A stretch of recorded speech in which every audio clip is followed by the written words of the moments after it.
Oke, malam ini materinya berjudul manipulasi spektrum cahaya ya pada fotografi. Kenapa saya beri judul manipulasi spektrum cahaya?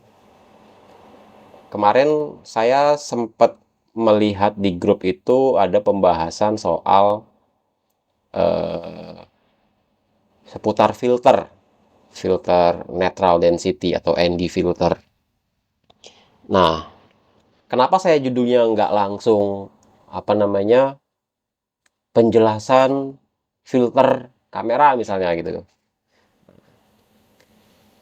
Saya beri judul ini karena mengacu pada prinsip utama atau tujuan utama penggunaan filter itu sendiri. Jadi saya lebih lebih memilih memberi judul dari sisi eh, alasannya, kenapa orang menggunakan filter. Alasannya adalah untuk memanipulasi spektrum cahaya. Jadi supaya teman-teman tahu persis tujuan dari penggunaan filter cahaya tersebut, filter kamera tersebut. Itu tujuannya adalah untuk memanipulasi spektrum cahaya. Nanti mungkin akan ada sesi tersendiri di mana kita akan membahas lebih jauh lagi seputar spektrum cahayanya sendiri. Masih di ruang lingkup manipulasi juga, tapi kita akan bicara spektrum cahaya yang lebih spesifik. Misalnya kita akan lebih bedah lebih dalam lagi mengenai eh, spektrum cahaya itu sebetulnya ada apa saja selain visible light. Kalau visible light itu kan kita seperti apa yang mata kita lihat ya dengan mata telanjang itu adalah namanya visible light, RGB dan segala macam. Nah, sementara spektrum cahaya itu sebetulnya sangat luas sekali, bukan hanya cuman RGB dan visible light ya. Banyak spektrum-spektrum cahaya yang tidak bisa dilihat dengan mata telanjang. Nah, mungkin untuk sekedar wawasan saja bagi teman-teman yang punya hobi di fotografi atau bahkan mungkin berprofesi di fotografi, uh, tidak ada salahnya mungkin nanti kita akan belajar lebih dalam soal spektrum cahaya. Ada apa aja di spektrum cahaya itu. Karena perlu teman-teman ketahui, spektrum cahaya yang bisa kita lihat dengan mata telanjang atau yang biasa kita sebut dengan visible light itu hanya sebagian kecil dari keseluruhan rentang spektrum cahaya yang ada di alam semesta ini. Jadi eh, banyak sekali, malah lebih banyak spektrum cahaya yang tidak bisa kita lihat. Nah, nanti kita akan belajar lebih jauh soal itu ya, tapi nggak sekarang. Kalau sekarang saya masih eh, memfokuskan pembahasan seputar pertanyaan yang kemarin muncul di grup, yaitu seputar penggunaan filter ND dan kawan-kawan ya. Nah, dari pertanyaan-pertanyaan yang kemarin muncul di grup itu, saya menyimpulkan ternyata teman-teman tidak semuanya sudah memahami filter kamera. Apa itu, kemudian untuk apa dan bagaimana itu belum belum belum semuanya paham ternyata. Jadi malam ini kita akan memperjelas soal itu. Oke, dari sekian banyak eh, filter yang kita kenal ya, saya akan mengangkat atau membahas beberapa yang paling umum digunakan. Sebetulnya ada mungkin ada yang lain, cuman nggak saya masukin karena itu sangat-sangat jarang dipakai. Kita bahas yang paling sering dipakai di dunia fotografi saja. Oke, yang pertama mungkin ini teman-teman nggak asing lagi ya, UV filter, ultraviolet filter. Kalau dilihat sekilas UV ini kayak kayak nggak ada fungsinya. Apa sih itu kan? Yang yang kita tahu secara sederhana ya UV itu untuk melindungi eh, lensa ya. Ini biasanya ini nih fungsinya. Melindungi elemen depan lensa dari debu, kotoran dan lain-lain. Nah, tapi ternyata UV filter ini sebetulnya punya fungsi yang lumayan fatal ya, terutama kalau kita menggunakan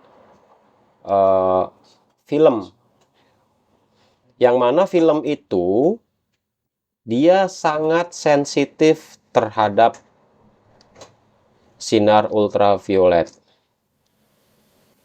Oke. Kalau teman-teman yang sekarang sudah menggunakan kamera digital, mungkin tidak akan terlalu melihat perbedaan yang signifikan antara menggunakan UV filter dengan tidak menggunakan UV filter. Karena kamera zaman sekarang itu sudah sangat canggih ya.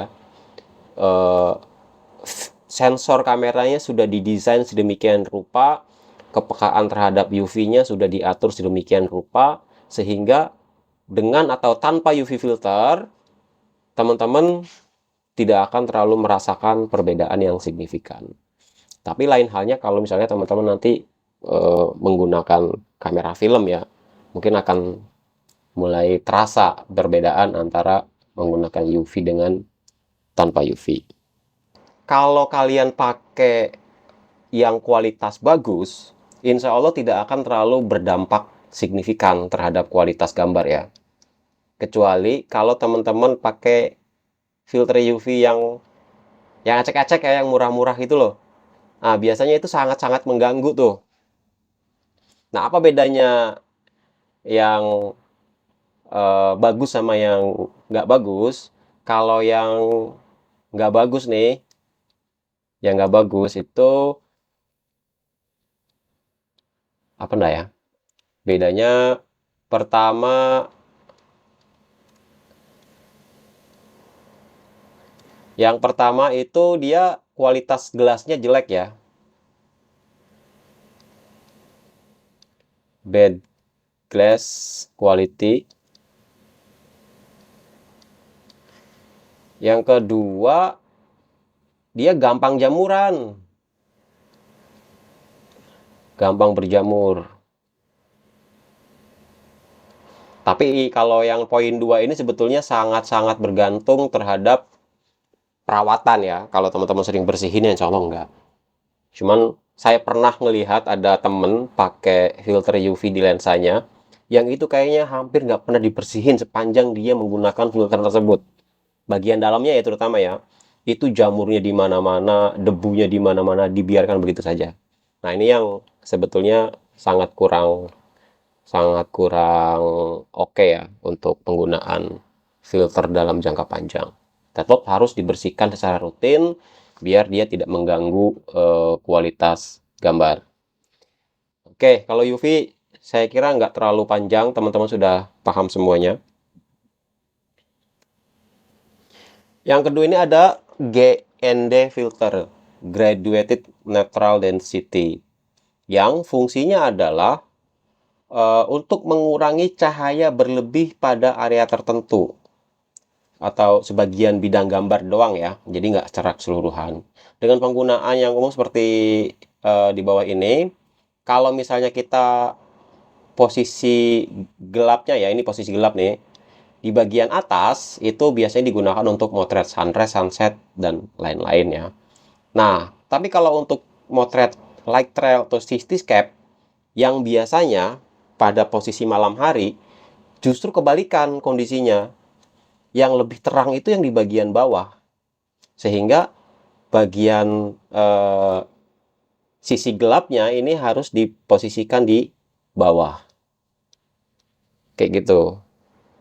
Itu aja kan biasanya si filter GND itu kan si holdernya dia biasanya bisa diputar-putar kan.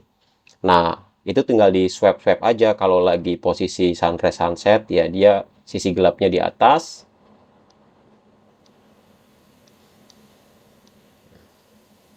Kalau lagi motret cityscape ini kebalikan, dia sisi gelapnya ada di bawah. Gitu aja. Nah, terus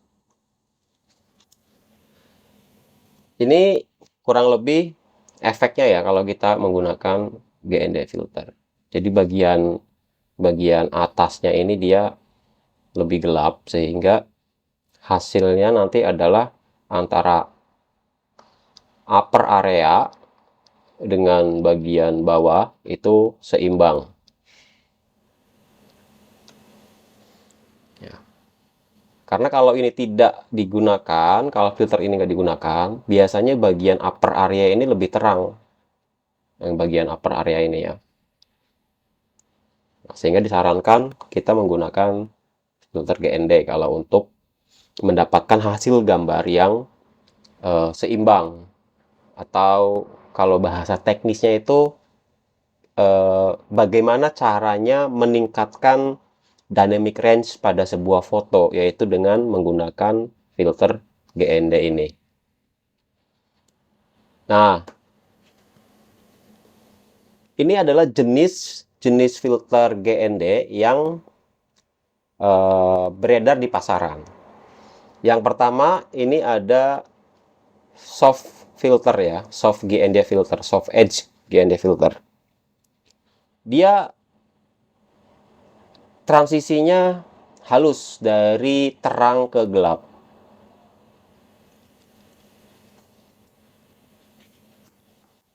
Sesuai namanya, dia soft. Dia akan halus gradasinya dari terang ke gelap.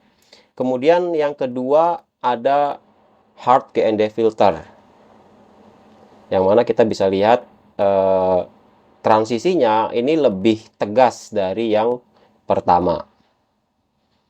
Nah, sedangkan yang ketiga ini ada reverse GND filter. Kenapa reverse? Teman-teman bisa perhatikan, sisi putih ini adalah sisi yang transparan ya. Jadi kalau ini kebalikan dari soft dan ini ya, dia semakin ke sini itu semakin transparan. Nah, ininya dia penuh transparan.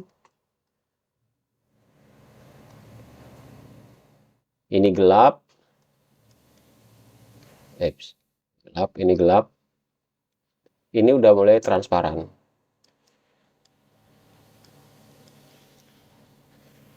Terus pertanyaannya adalah, kapan kita membutuhkan soft GND, kapan kita membutuhkan hard GND, kapan kita membutuhkan reverse GND. Nah, idealnya sih kita punya tiga-tiganya. Tapi kalaupun misalnya nggak punya tiga-tiganya, ya minimal salah satu lah kita punya. Nah, sekarang kita lihat kapan kita membutuhkan salah satu dari filter ini, dalam kondisi seperti apa. Yang pertama ini adalah hard GND ya. Berarti dia tegas nih, batasnya tegas. Nah, kalau teman-teman sedang menghadapi sebuah scenes yang garis horizonnya tegas seperti ini, lurus, tegas, bisa bisa dalam kondisi landscape yang seperti ini, atau bahkan mungkin horizon di laut ya, pantai, itu biasanya kan dia garisnya tegas begini nih, ya kan? Nah, itu teman-teman bisa pakai hard GND. Terus selanjutnya soft GND. Soft GND itu dipakai ketika teman-teman menghadapi sebuah scenes yang mana horizonnya itu ada objek-objek yang tidak rata. Banyak tonjolan-tonjolan, misalnya pegunungan atau perbukitan juga itu mirip-mirip ya kondisinya seperti itu. Nah, itu disarankan teman-teman menggunakan jenis filter soft GND. Supaya apa? Supaya transisinya itu tidak terlalu patah ya. Kalau misalnya di kondisi seperti ini teman-teman menggunakan hard GND, maka di bagian sini ini akan terlihat banget. Dia akan lebih gelap di sini nih. Bagian menara-menara ini dia akan gelap. Akan kelihatan banget gelapnya. Nah, jadi disarankan kalau menghadapi situasi yang seperti ini, itu teman-teman menggunakan soft GND. Nah, selanjutnya ada reverse GND, yang mana dia kebalikannya dari soft GND. Kalau GND itu dari atas gelap banget, kemudian ke bawah dia terang. Ini kebalikannya. Kalau reverse GND, dari tengah itu gelap, ke atas semakin terang. Nah, ini contoh komparasi ya penggunaan soft GND dengan reverse GND. Pada scenes yang menggunakan soft GND, karena di bagian tengahnya dia itu mulai transparan, sehingga blokiran untuk cahaya matahari ini kurang optimal. Dia masih overexposure. Sementara di bagian atasnya ini sangat pekat, sehingga menghasilkan upper area yang cenderung gelap. Padahal dalam situasi ini, upper area ini sudah cukup diblokir cahayanya oleh awan. Nah, dalam situasi seperti ini, teman-teman maka membutuhkan reverse GND, yang mana gelap di bagian tengah, kemudian memudar ke bagian atas. Sehingga kalau ini dipakai, itu hasilnya akan seperti ini, akan balance.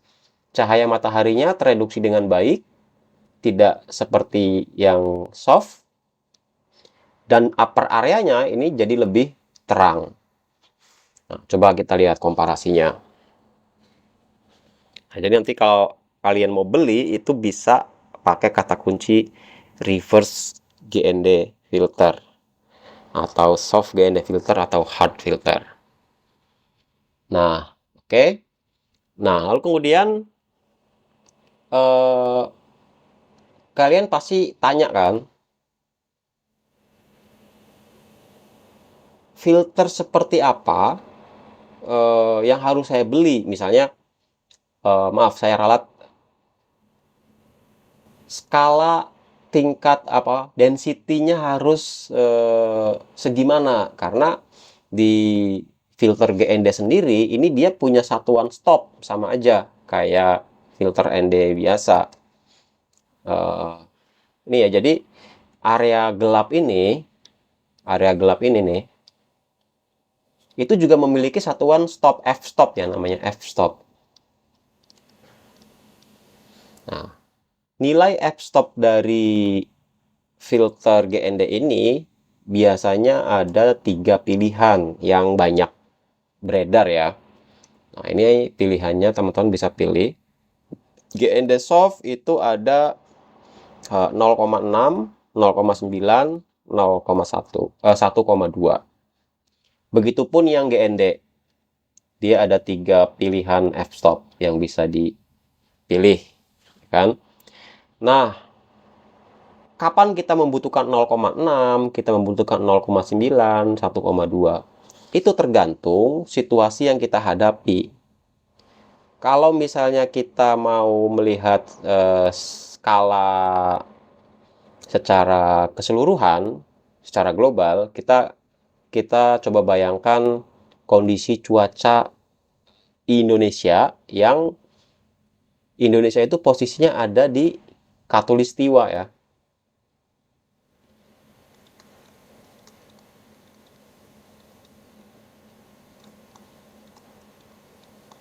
Yang mana areal Khatulistiwa ini dia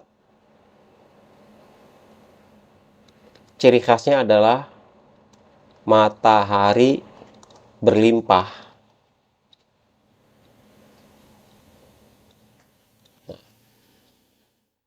Dengan keberlimpahan cahaya matahari ini, sehingga teman-teman akan semakin membutuhkan filter GND dengan f-stop yang semakin besar.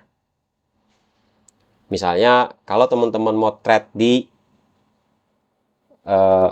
Iceland misalnya ya, mungkin 0,6 cukup, karena Iceland itu di sana mataharinya nggak terlalu kencang kayak di kita. Tapi 0,6 ini kalau ditaruh di Indonesia, motret di Indonesia, kayaknya kita akan membutuhkan minimal 0,9 atau 1,2. Sebab kalau dilihat secara geografis, Indonesia itu adanya di Khatulistiwa tersebut, yang mana dia sangat berlimpah cahaya mataharinya ya. Nah, nanti kalau teman-teman mau coba silahkan dibeli tiga-tiganya, yang 0,6, yang 0,9, sama 1,2 ya. Di compare eh, seperti apa hasilnya, yang 0,6 seperti apa, 0,9 seperti apa, 1,2 seperti apa.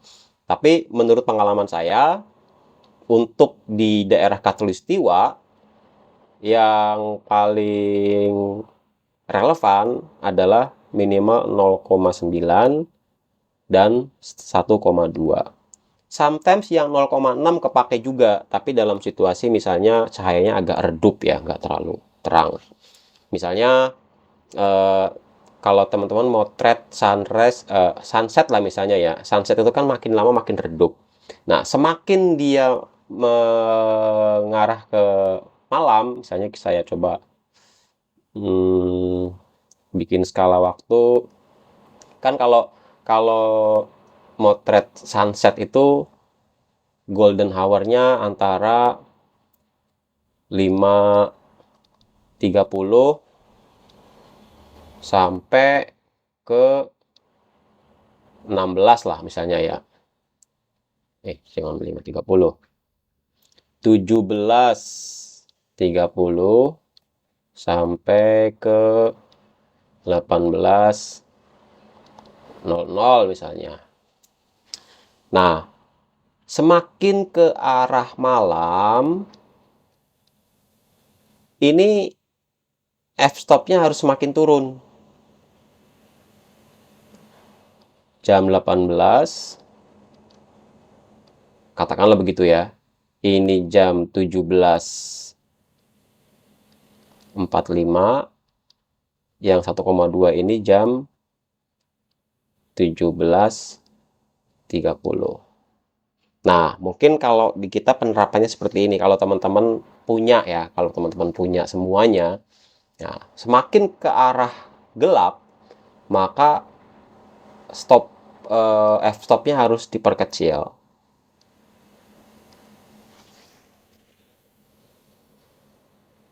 Waktu masih baru nyampe nih, biasanya kan cahaya masih terang nih. Nah, kalau masih terang benderang, teman-teman bisa pakai yang 1,2, agak redup lagi, turun f-stopnya ke 0,9, lebih redup lagi, turun ke 0,6.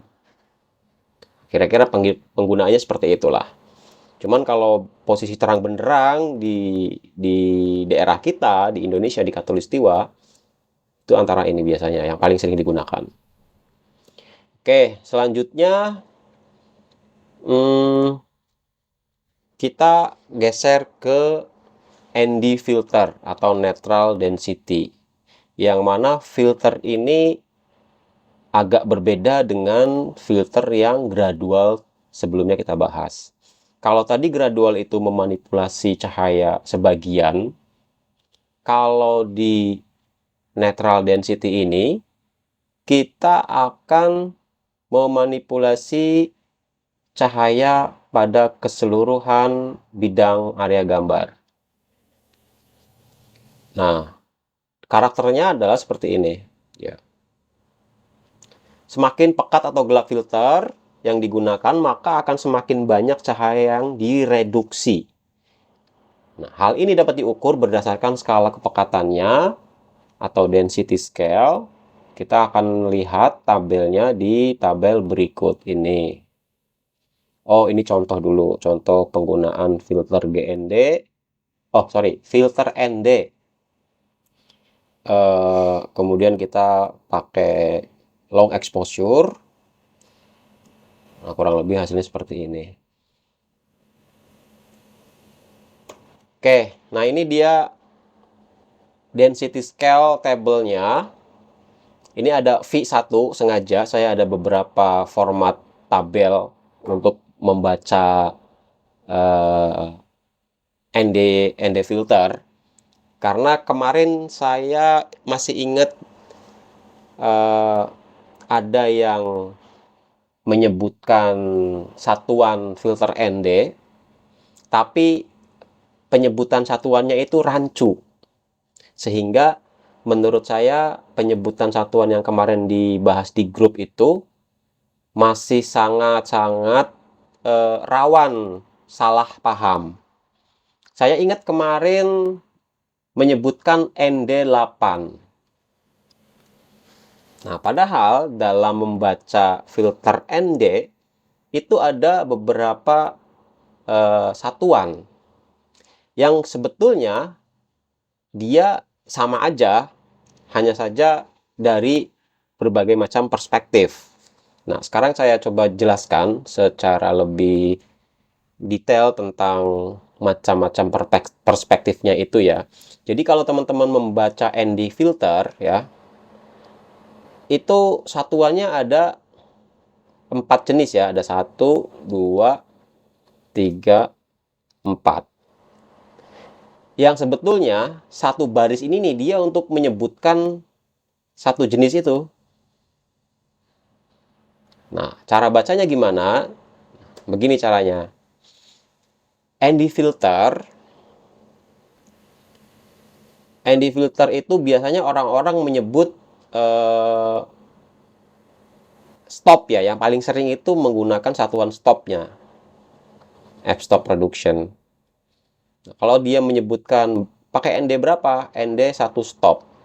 Artinya ND 1 stop itu adalah sama dengan mereduksi 2 kali. Nah, optical density-nya, kepekatan optikalnya, jadi kan nanti bisa dilihat tuh sebuah filter ND itu akan seberapa gelap, ya kan? Nah, itu namanya optical density. Nah, optical density itu satuannya begini biasanya di 0,3, 0,6, 0,9 dan seterusnya sampai 3 dan seterusnya. Nah, terus di sini ada istilah lagi namanya ND filter rating. ND filter rating itu juga sering disebutkan oleh orang yang sebetulnya ND filter itu eh, istilah lain ya, istilah lain dari light reduction. Maka kalau kita perhatikan angkanya itu sama nilainya. Light reduction 2 kali, ND filter ratingnya 2. Light reduction 4 kali, ND filter ratingnya 4. 8 kali, ratingnya 8 dan seterusnya. Nilainya sama. Nah, cuman yang di ND 1000 ini dia ada pembulatan ya. Nah, itu cara membacanya. Jadi kalau misalnya nanti teman-teman mendengar istilah ND filter 5 stop. Nah, berarti dia itu sama aja dengan ND 1,5 atau sama aja dengan ND 32. Ini sama nih barangnya. Atau sama aja dengan sebutan ND 32 kali. Ini sama aja nih barangnya nih. Ini sama nih. Satu ini nih, satu spesies nih. Spesiesnya satu. Jadi bukan barang yang berbeda. Jadi satu baris ini adalah satu filter yang sama. Cuman disebutkan dengan berbagai macam satuan ya. Ada satuan light reduction, ada satuan f-stop, satuan density, satuan filter rating. Jadi ini sama. Misalnya saya punya filter ND sirkular ya, merek Haida. Itu dia 6 stop. Tapi di filter tersebut, di ringnya ya, di metal ringnya itu berjejer angka-angka ini semuanya, ada semua. Sorry, 6 stop. Nah, ini dia. Jadi tercetak di situnya, semuanya dicetak. 64 kali, 6 stop, 1,864. Ini dalam satu filter, ini tercetak semua. Nah, masalahnya, kebetulan Haida yang saya punya itu dia mencantumkan keseluruhan nih, ketiga satuan ini. Banyak di antara merek-merek yang lain itu dia hanya menyebutkan salah satunya saja. Misalnya cuman ND64-nya doang yang dicetak di situ. Atau dia hanya menyebutkan ND 1,8 doang. Atau dia hanya menyebutkan ND 6 stop doang. atau dia hanya menyebutkan 4 kalinya doang tanpa mencantumkan elemen-elemen yang lain.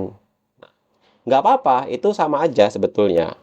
Jadi teman-teman nanti harus bisa memahami kalau misalnya dalam sebuah produk tercetak angka 64 kali, yaitu maksudnya adalah 6 stop. Atau sama aja ekuivalen dengan 1,8, ND 1,8. Atau ekuivalen dengan ND 64 dari perspektif filter ratingnya. Oke, gitu ya. Nah, sekarang supaya lebih gampang lagi memahami tentang ND filter ini, saya kasih bentuk tabel yang lain. Nah, ini saya bikin tabel baru yang V2 ya. Yang kalau yang tadi V1, ini V2 supaya teman-teman lebih gampang memahami tentang konsep f-stop ya.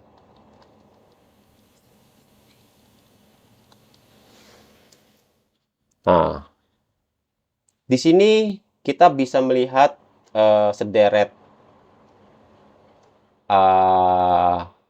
sederet satuan ND dari apa namanya density filter rating ya, filter rating ini nih. Jadi yang disebutkan di sini itu filter rating ya teman-teman. Filter rating ND2. ND2 itu berarti dia setara dengan ND 1 stop atau 2 kali atau 0,3. ND2 itu dia sama dengan mereduksi setengah dari cahaya total yang masuk. Ya. Ini light loss-nya adalah 1 stop. Kita bisa dilihat. Ini kan 1 stop nih.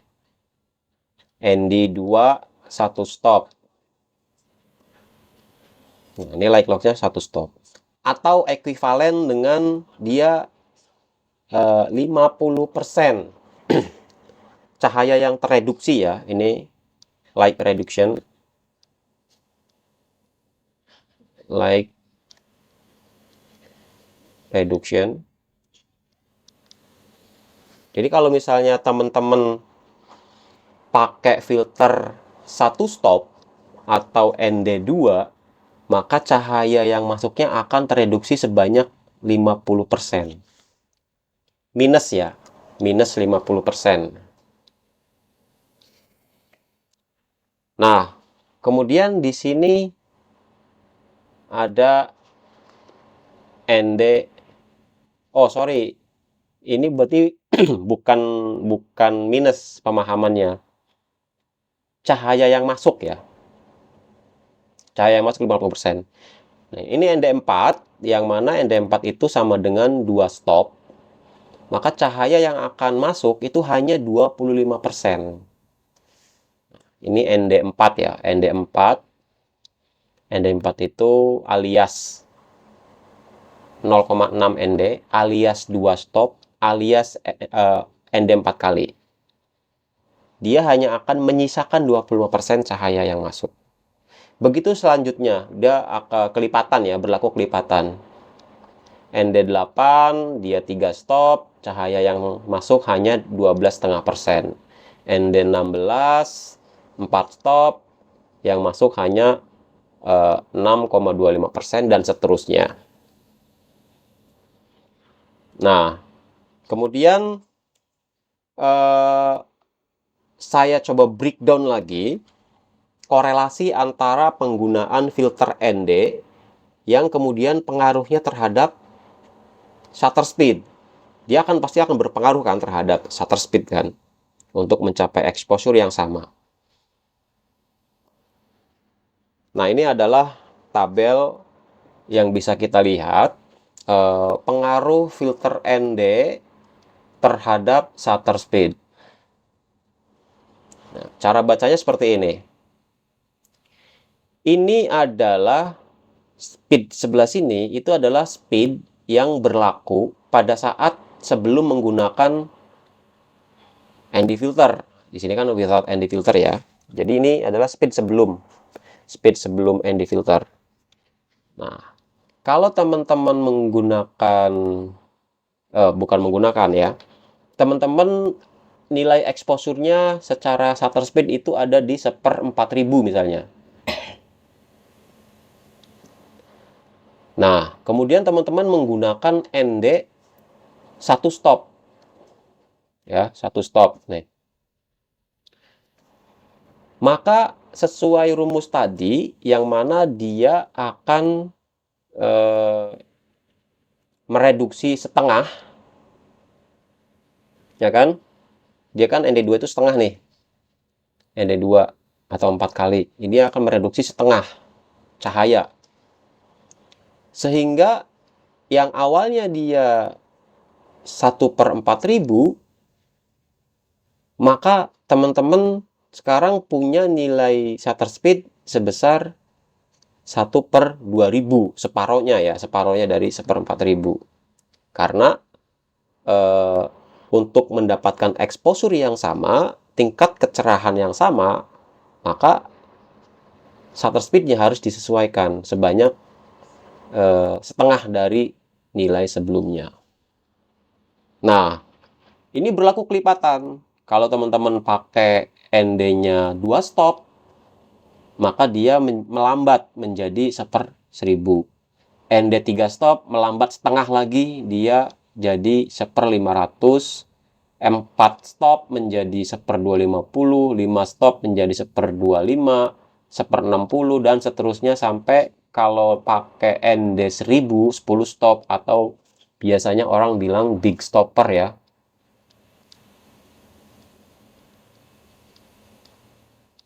Di ND 1000 atau 10 stop ini big stopper. Yang awalnya kita punya exposure 1/4000, begitu pakai ND 10 stop, dia menjadi 1/4 second. Pakai ND 16, dia jadinya 15 detik. Ya.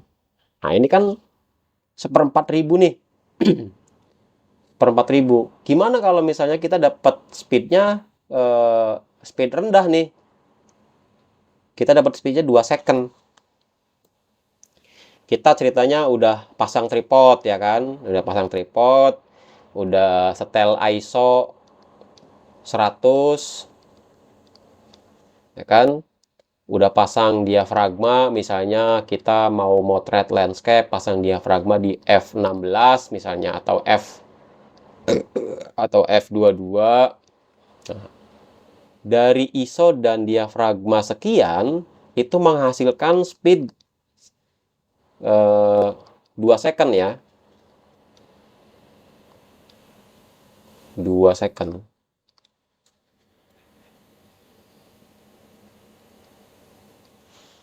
Nah, setelah mendapatkan nilai exposure sebesar 2 detik, kemudian teman-teman menggunakan ND katakanlah 6 stop ya. Maka untuk mendapatkan exposure yang sama, teman-teman harus merubah speednya dari 2 second menjadi 2 menit. Nah, kalau sudah di level ini, maka teman-teman udah nggak bisa lagi yang menggunakan mode standar ya. Karena umumnya kamera untuk slow speed itu maksimal 30 second. Umumnya ya, secara umum segini. Meskipun ada beberapa kamera yang lebih dari 30 second. Lalu pertanyaan, gimana kalau misalnya kita mau motret yang lebih dari 30 second? Nih. Nah, di sini kita mulai membutuhkan yang namanya bulb mode.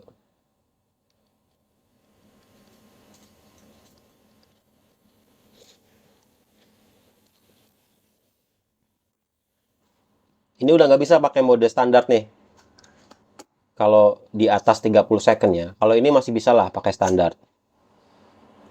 Tapi begitu di atas 30 second, dia udah harus pindah ke mode bulb. ya. Yang mana dalam mode bulb ini teman-teman harus menekan tombol shutter secara terus-menerus, tidak boleh melepaskan. Ketika dilepas, ya berarti dia sudah dianggap selesai. Nah, kalau sudah masuk ke bulb mode, maka teman-teman sudah membutuhkan alat tambahan. Biasanya bisa berupa remote shutter release,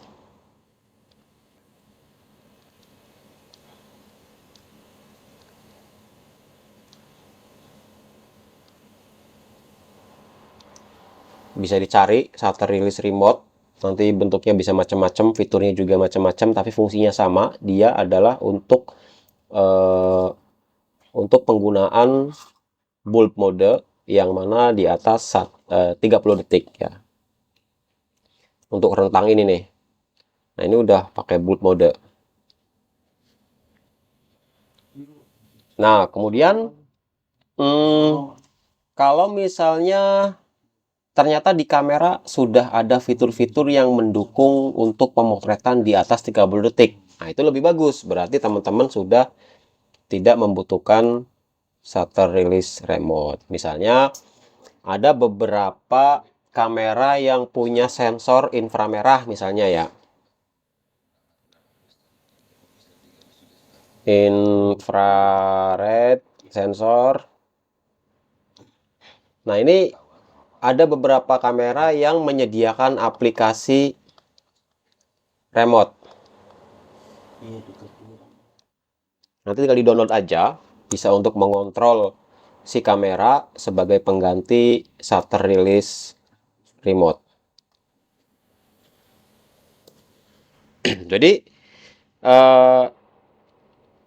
tabel ini akan sangat berguna buat teman-teman yang menggunakan filter ND. Nah, ini adalah bisa kita anggap sebagai jawaban dari pertanyaan yang kemarin muncul di grup. Saya memotret air terjun, mau pakai ND-nya berapa stop ya yang bagus. Bisa dilihat dari sini. Kebutuhan untuk motret air terjun itu butuhnya berapa detik, ya kan? Kalau misalnya, oh ternyata saya butuh shutter speed 4 detik ya. Nah, 4 detik ini tergantung nih kondisi cahayanya di sana gimana. Apakah dia bisa dapat di angka 1/8 dalam posisi tanpa filter ya. Disetel dulu tanpa filternya berapa dapatnya. Kalau dia dapat di 1/8, sasarannya adalah 4 detik, maka kita butuh filter ND 5 stop atau 6 stop lah ya. 6 stop juga bisa. Ini bisa nih 4 detik nih. Saya lingkari. Sorry. 4 detik. 4 detik, 4 detik, 4 detik, 4 detik. Ya terus ke sini ya. Nah, ini pilihannya ya. Kalau pakai ND10, ND1000, dia 4 detik. Exposure aslinya sekian. Kalau dia pakai ND-nya 6 stop, exposure aslinya sekian. Sebelum pakai filter. Nah, terus kemarin juga ada pertanyaan soal mana yang lebih bagus, ND filter biasa atau ND filter variabel. Jawabannya sama aja, dua-duanya bisa. Cuman plus minusnya kurang lebih kayak gini, plus minusnya. ND biasa itu dia punya kelebihan presisi secara perhitungan f-stop.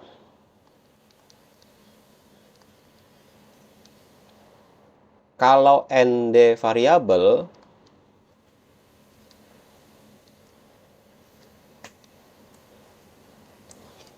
ND variable itu dia kurang presisi.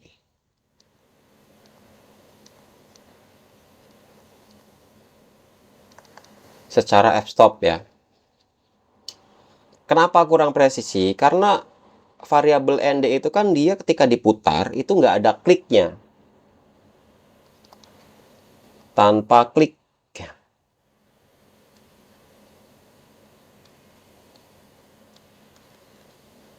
Jadi dia nggak ngeklik. Biasa aja kayak kita muter fokus. Jadi hampir bisa dipastikan teman-teman pasti ada melencengnya. Kalau misalnya pakai ND variable, meskipun di filter ND variable itu ada indikator garis-garisnya ya, ada keterangan misalnya di ND 1 stop, di 2 stop, 3 stop, dan seterusnya.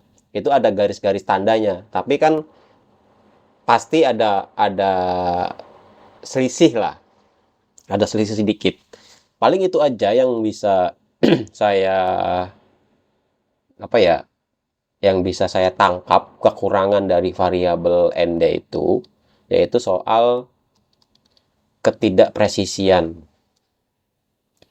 Meskipun dia mungkin tidak akan terlalu signifikan sih perbedaannya, cuman kalau udah di angka di atas 10 stop ya, di atas 10 stop itu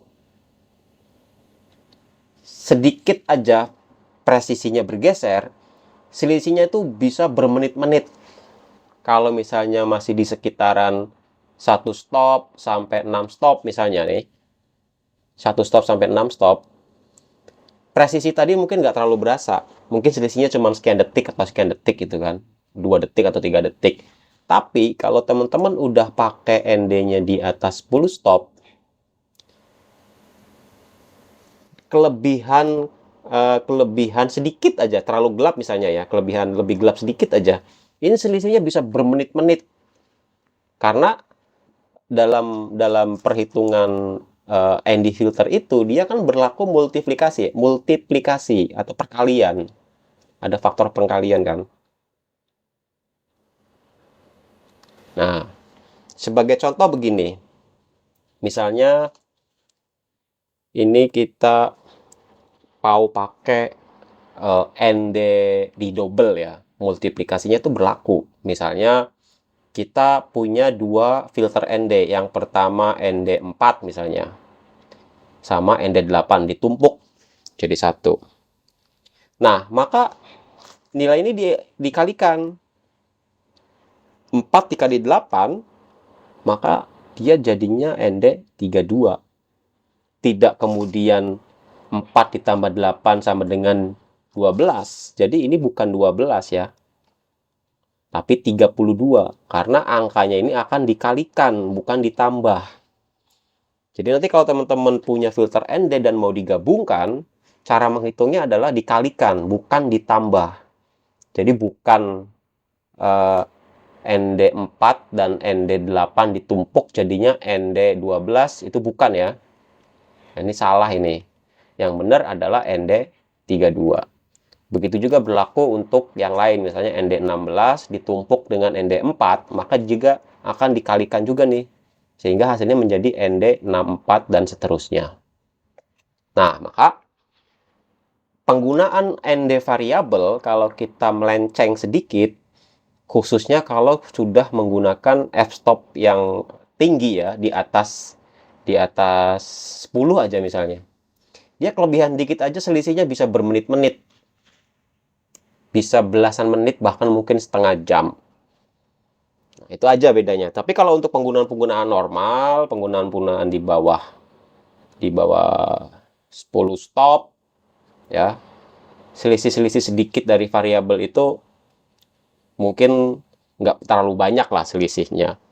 Artinya kalau misalnya ketika dilihat hasil pemotretannya agak sedikit under atau sedikit over, ngoreksinya tuh gampang. Tapi kalau udah di atas ND 10 stop, begitu lu salah ngitung, presisinya bergeser, ini hasilnya akan jomplang banget. Misalnya gelap-gelap banget, kalau terang-terang banget. Sehingga teman-teman harus lebih hati-hati kalau mau menggunakan variabel ND, khususnya kalau mau pakai f-stop yang tinggi ya, di atas 10. Itu harus hati-hati. Nah, kemudian setelah kita ngomongin soal multiplikasi, ini ada efek lain. Bukan efek sih sebetulnya. Alasan lain kenapa kita harus menggunakan ND filter. Nah, jadi lensa itu ada yang namanya efek diffraction. Apa itu diffraction effect? Diffraction effect itu adalah sebuah efek samping yang muncul akibat penggunaan diafragma yang terlalu kecil, f22 misalnya. Nah, ini kita bisa lihat contohnya, ini diambil dari sampel ini, f8 itu cenderung lebih tajam gambarnya, sharp image. Yang f22 dia agak sedikit blurry. Nah, saya jelaskan sedikit soal masalah diffraction ini. Selama ini yang kita tahu bahwa f semakin besar, maka semakin tajam. Begitu sebaliknya, f semakin kecil, dia ruang tajamnya semakin sempit. Ruang tajam ya. Sempit, ruang tajam. Nah, tapi ada sisi lain dari ruang tajam ini, yaitu detail. Nah, dilihat dari sini ya. Teman-teman bisa lihat, yang menggunakan f22 itu detailnya mulai hilang, mulai kabur. Sedangkan yang f8 itu detailnya lebih bagus. Meskipun yang f8 ini ruang tajamnya lebih sempit. Dove-nya lebih sempit.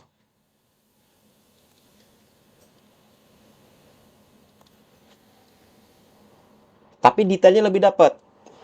Ya. Kalau f22 ini secara ruang tajam dia lebih lebar. Mungkin dari ujung sini sampai ujung ini nih dia apa namanya? Masuk ke ruang tajam. Cuman detailnya berkurang. Apa yang menyebabkan detail berkurang? Yaitu efek diffraction ini. Jadi semakin kecil lubang diafragma,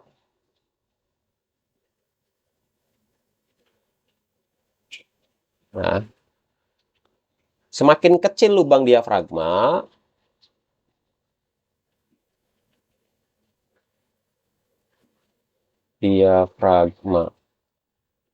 maka gelombang cahaya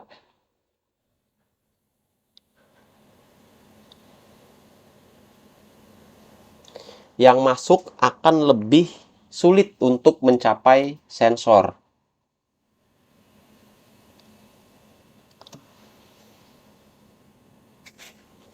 Sebaliknya, ketika kita menggunakan f yang lebih besar, nah kan lubangnya kan besar nih, maka gelombang cahaya atau spektrum cahaya itu akan lebih mudah sampai ke sensor. Nah, pada saat spektrum cahaya ini sulit masuk ke sensor, maka dia akan kehilangan detail. Nah, ini yang disebut dengan diffraction effect ya.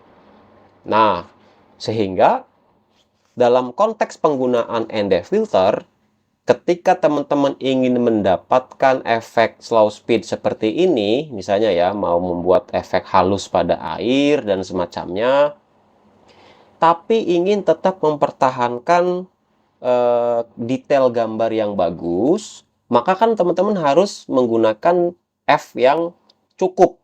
Ya, artinya tidak terlalu besar, juga tidak terlalu kecil. Mungkin di rentang f8 sampai f16 lah ya. Misalnya gini. Nah, supaya mempertahankan detail ini nih.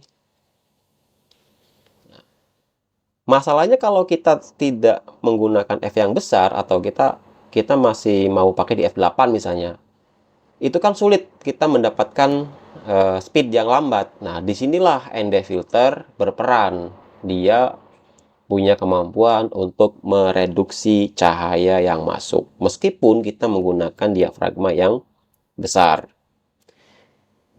Oke, gitu ya. Coba nanti teman-teman eksperimen, motret pakai f8 dengan motret pakai f22. Arahkan titik fokusnya ke objek yang sama, misalnya di sini nih titik fokusnya. Nah, f8 di sini, f22 di sini juga titik fokusnya.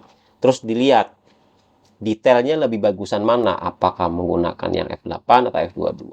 Meskipun dalam perkembangan teknologi yang terkini, lensa-lensa zaman sekarang itu sebetulnya udah semakin bagus, sehingga diffraction effect ini bisa semakin diminimalisir pada lensa-lensa keluaran terbaru. Cuman kan nggak semua orang punya lensa dengan fitur sebagus itu, ya kan? Sehingga kita harus bisa menyiasati dengan cara-cara yang lain. Nah, ini adalah salah satu cara menyiasati diffraction effect pada lensa yang kita pakai. Nah, oke.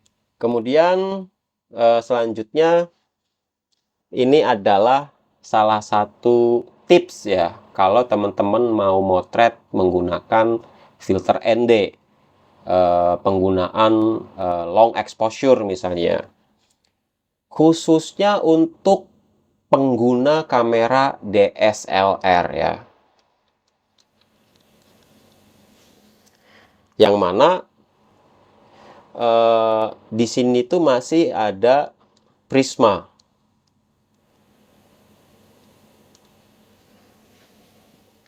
Nah, sehingga dia masih menggunakan viewfinder konvensional yang langsung akan terhubung dengan prisma dan akan langsung bisa melihat apa namanya, view dari lensa secara langsung. Nah, problemnya adalah ketika kita menggunakan filter atau kamera DSLR, sorry, bukan filter. Ketika kita menggunakan kamera DSLR, cahaya itu rentan masuk dari lubang viewfinder ini. Yang kalau itu terjadi, maka akan terjadi kebocoran cahaya.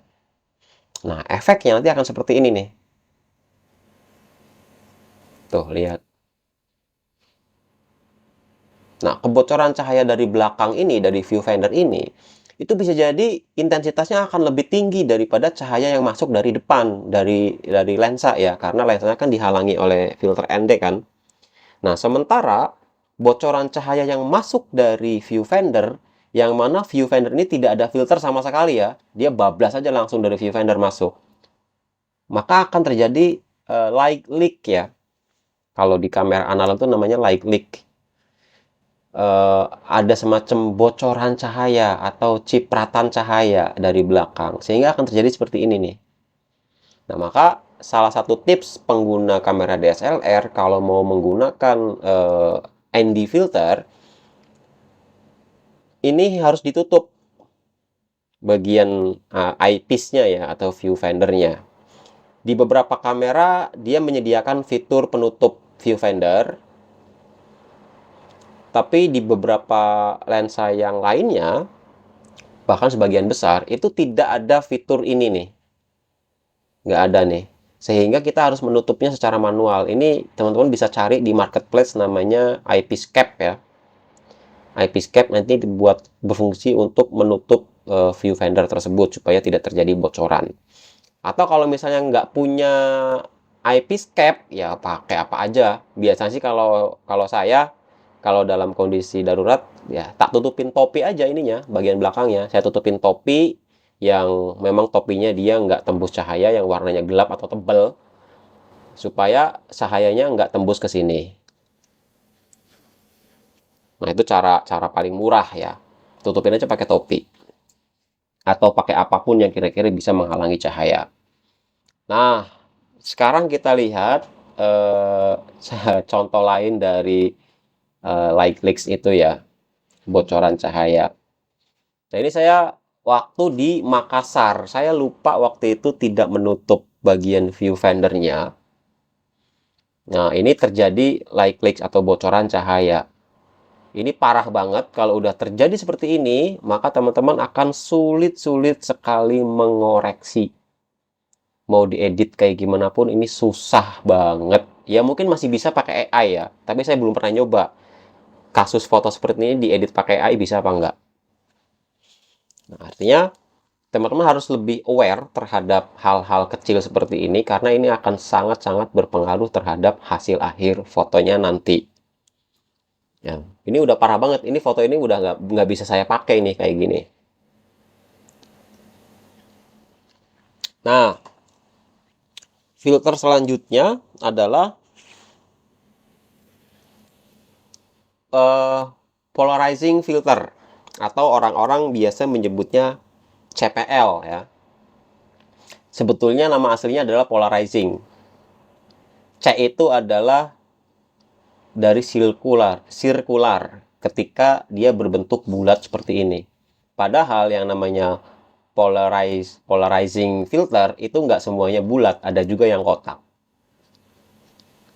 Nah, kebetulan yang saya pakai sekarang itu bentuknya kotak. Cuman tetap bisa diputar-putar di holdernya sama kayak filter GND biasa ya. Nah, jadi penyebutan CPL itu sebetulnya untuk menyebut polarizing filter yang berbentuk bulat. Kalau dia bentuknya kotak, ya nggak bisa disebut CPL, dia disebutnya ya udah polarizing filter aja. Tapi orang-orang kebanyakan udah latah menyebut semua filter polarizing itu disebutnya CPL ya. Ya biasalah orang Indonesia. Tapi yang benar adalah CPL itu untuk yang bulat. Nah, CPL ini dia bisa diputar. Bagian ininya ya, bagian ring terluarnya itu bisa diputar. Ini kalau diputar dia akan merubah apa namanya? Polarizingnya. Kemudian apa sebetulnya fungsi dari polarizing filter ini? Polarizing filter itu dia sebetulnya nggak jauh beda kayak kacamata polarizing. Teman-teman mungkin pernah ya yang kebetulan menggunakan kacamata pasti nggak asing dengan istilah polarizing lens, kacamata polarizing misalnya gitu kan. Nah itu sama sebetulnya fungsinya. Pertama dia berfungsi untuk menyaring cahaya yang terpolarisasi atau tersebar. Kemudian dia juga bisa mengurangi pantulan dari cahaya. Fungsi lain berikutnya adalah dia menyempurnakan warna atau menaikkan saturasi, meningkatkan saturasi. Fungsi lainnya adalah dia juga bisa meningkatkan kontras. Nah, oke, sekarang kita lihat contoh penggunaan CPL atau polarizing filter dan tidak menggunakan polarizing filter. Nah, ini adalah tanpa filter, tanpa polarizing. Ini menggunakan polarizing.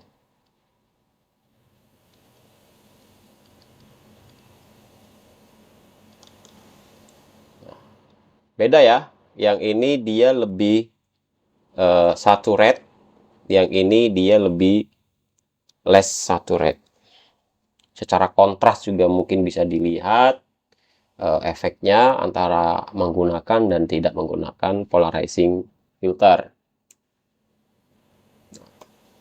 Kemudian contoh berikutnya adalah pada kasus refleksi cahaya misalnya pada air ya.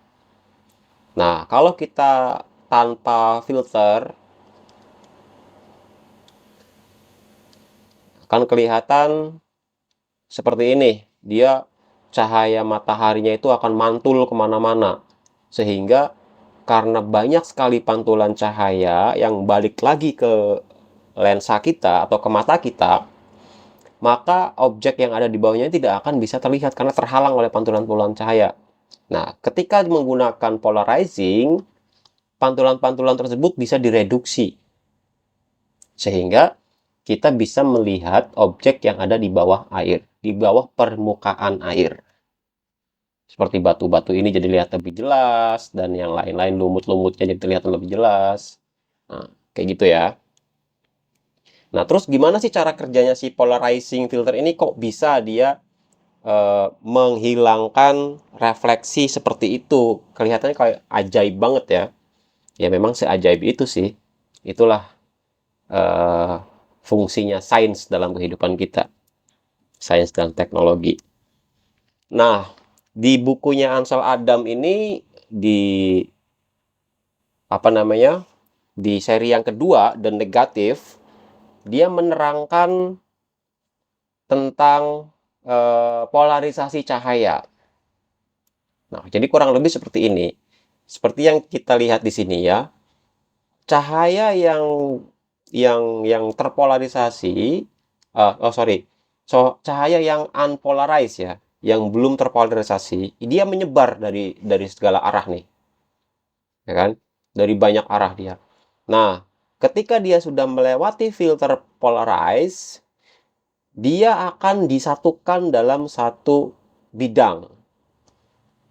Sehingga polarisasi itu tetap ada, pantulan itu tetap ada, hanya sempit sekali, dipersempit oleh polarizer ini ya. Sehingga pantulan-pantulan yang sebanyak ini itu tidak akan terlihat di sini. Sebetulnya masih ada, cuman sedikit sekali.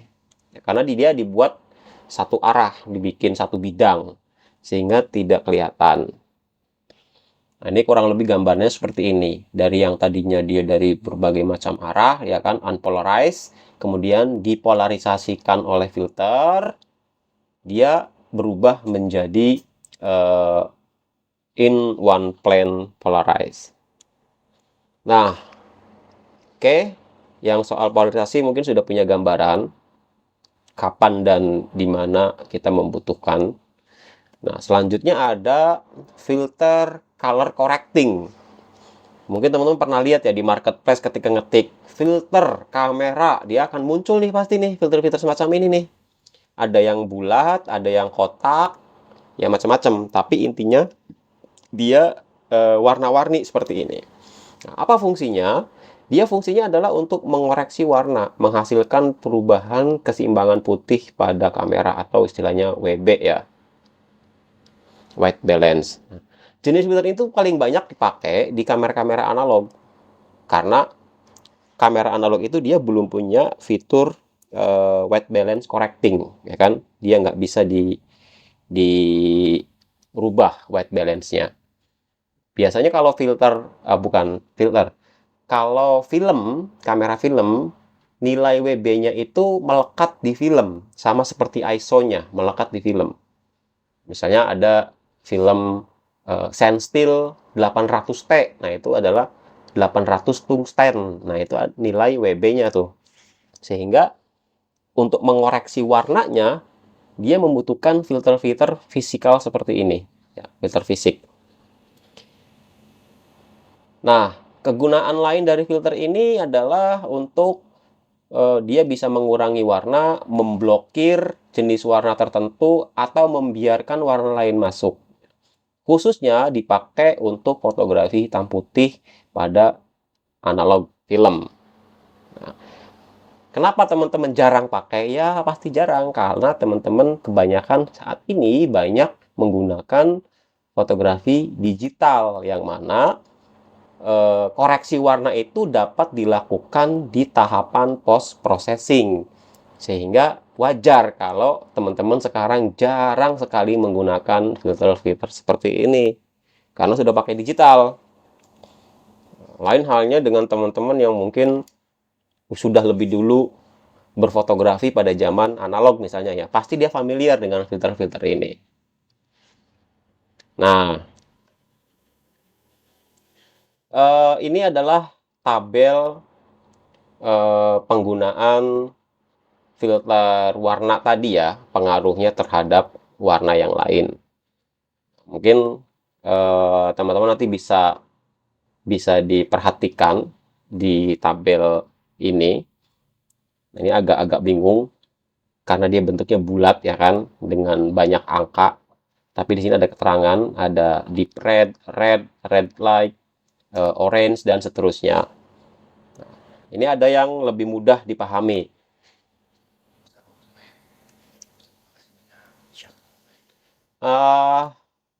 Untuk filter yellow, ini seperti ini efeknya. Ini sekilas aja saya jelaskan supaya waalaikumsalam, supaya teman-teman tidak bertanya-tanya, untuk apa sih filter-filter berwarna-warni yang ada di marketplace itu? Nah, ini adalah saya jelaskan fungsinya di sini ya. Filter yang deep yellow filter. Ini fungsinya untuk apa? Seperti ini. Nanti bisa di-share, ini nanti materinya ya untuk dipelajari.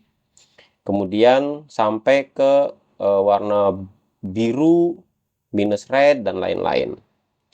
Nah, beberapa waktu yang lalu saya pernah memposting sebuah foto yang mana di situ saya jelaskan tentang white balance yang saya pakai untuk mengedit foto landscape, ya. Nah, mungkin teman-teman masih inget lah sama foto atau postingan saya yang ini. Yang mana ini foto asli nih, sebelum diedit, ya kan? Nah, kemudian ini adalah setelah edit ya. Editing yang saya lakukan di sini itu saya hanya merubah ke black and white, kemudian saya rubah white balance-nya ke blue direction atau ke arah biru. Jadi seolah-olah saya sedang menggunakan filter warna biru pada lensa ya kan, cuman secara digital. Nah, hasilnya adalah sesuai dengan apa yang diterangkan pada bagian ini ya. Saya mendapatkan efek atmospheric sky ya, atmospheric effect. Jadi bisa dilihat pada rentang ini ya. Ini terlihat lebih atmosferik ya, lebih berkabut, lebih hazy dari foto sebelumnya yang berwarna. Nah, itu adalah contoh penggunaan filter warna pada fotografi, baik secara digital maupun secara analog. Oke, selanjutnya ada filter special effect ya. Ada filter bintang, ada filter soft focus, ada filter kaleidoskop atau multivision atau multi image, macam-macam istilahnya. Ada filter inframerah, ada filter bokeh. Oke, kita langsung lihat aja contoh-contohnya. Nah, ini star filter ya. Teman-teman mungkin ada yang pernah pakai atau mungkin banyak juga yang belum pernah pakai. Kalau belum silahkan dicoba. Ini bisa dibeli di marketplace banyak banget. Ketik aja star filter. Nah, ini fungsinya adalah untuk membuat efek star seperti ini dari setiap cahaya yang muncul. Nah, mirip-mirip efeknya kayak anamorphic ya. Cuma kalau anamorphic itu kan dia efeknya agak menyamping kan, horizon gini kan. Nah, kalau star filter itu dia akan berbentuk bintang seperti ini.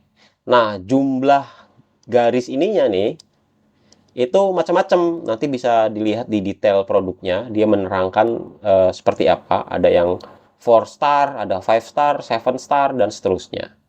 Nah, direction dari pancaran cahaya ini juga dia bisa dirubah karena dia seperti CPL, bisa diputar ya.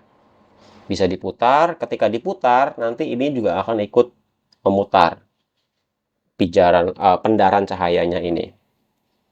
Kemudian setelah star filter ada soft focus filter. Nah, ini biasa dipakai untuk portrait. Nah, dia hasilnya lebih dreamy. Nah, beberapa orang memang ada yang menyukai efek-efek seperti ini atau memang dia ingin membuat mood seperti ini ya. Ini bisa pakai soft focus filter. Selanjutnya ada kaleidoskop. Nah, kalau kaleidoskop mungkin teman-teman sering melihat efek seperti ini di filter-filter kamera di handphone ya, atau di software-software editing foto di handphone banyak banget efek-efek kaleidoskop. Nah, selain menggunakan aplikasi, teman-teman juga bisa menggunakan efek ini secara langsung di kamera menggunakan filter-filter seperti ini. Nah, ini bisa diputar dan ini juga akan ikut memutar nih efeknya. Nah, ini contohnya menggunakan seperti ini previewnya. Oke, selanjutnya ada filter infrared. Nah, ini seperti yang saya ceritakan di awal tadi waktu pembukaan, yang mana infrared itu bagian dari spektrum cahaya yang invisible. Sehingga kalau kita menginginkan cahaya tersebut tertangkap oleh kamera, sehingga kita harus memanipulasi kamera tersebut agar spektrum cahaya yang invisible itu bisa tertangkap oleh kamera. Nah, supaya dia bisa tertangkap, maka kita membutuhkan filter tambahan, infrared filter. Nah, ini ada satuannya nanometer. Biasanya ada yang 720 nanometer, ada yang 680 nanometer. Nah, setiap satuan nanometer ini dia punya karakteristik yang berbeda-beda. Nanti kita akan bahas lebih jauh lagi, lebih jelas lagi tentang infrared ini, infrared fotografi, tapi di sesi yang lain ya, nggak sekarang. Terus infrared filter ini kalau diterapkan di fotografi black and white juga hampir mirip-mirip ya hasilnya. Dia akan mendapatkan efek yang sangat apa namanya, surreal banget. Misalnya seperti ini, daun-daun yang warna aslinya berwarna hijau atau mungkin warna merah atau apapun dengan filter infrared tertentu. Nah, bahasa tertentu itu adalah tergantung dari satuan nanometernya ya. Tadi kan diterangkan ada 720, ada 680. Nah, nanti efeknya tuh beda-beda. Misalnya ke daun ya. Dengan objek yang sama, dengan menggunakan filter satuan inframerah yang berbeda, dia efeknya juga akan berbeda. Kurang lebih kayak gitu. Buat yang tertarik, silakan bisa dicoba cari infrared filter dari harga yang murah sampai yang mahal ada. Untuk yang versi murahnya banyak banget. Kalau yang versi agak mahalnya juga lumayan banyak juga. Cuman biasanya orang kebanyakan pakai merek Hoya. Tapi agak susah juga cari yang original di sini ya. Tapi kalau misalnya teman-teman ngelihat merek Hoya harganya murah, nggak patut curiga lah. Ada kemungkinan dia bukan original. Nah, kemudian ada filter bokeh, yaitu filter yang kita pakai untuk menghasilkan efek bokeh yang unik ya. Biasanya kalau kita ngelihat bokeh itu kan bulat-bulat biasa ya. Ini bisa dibentuk sesuai keinginan kita. Nah, ini ada bentuknya love atau mungkin kita juga bisa pakai bentuk bintang. Nah, ini saya kasih contoh filter bokeh DIY. Dia potong-potong sendiri pakai kertas kemudian dibentuk. Nah, ini bentuknya bisa disesuaikan dengan keinginan teman-teman, mau bentuk bintang, love, bentuk apapun itulah, terserah. Karena ini bentar lagi mau Idul Kurban misalnya, mau dibentuk jadi kambing juga nggak apa-apa, boleh-boleh aja. Nah, kurang lebih seperti itu, macam-macam filter. Eh, saya cukupkan sampai di sini. Kalau teman-teman ada pertanyaan, boleh silakan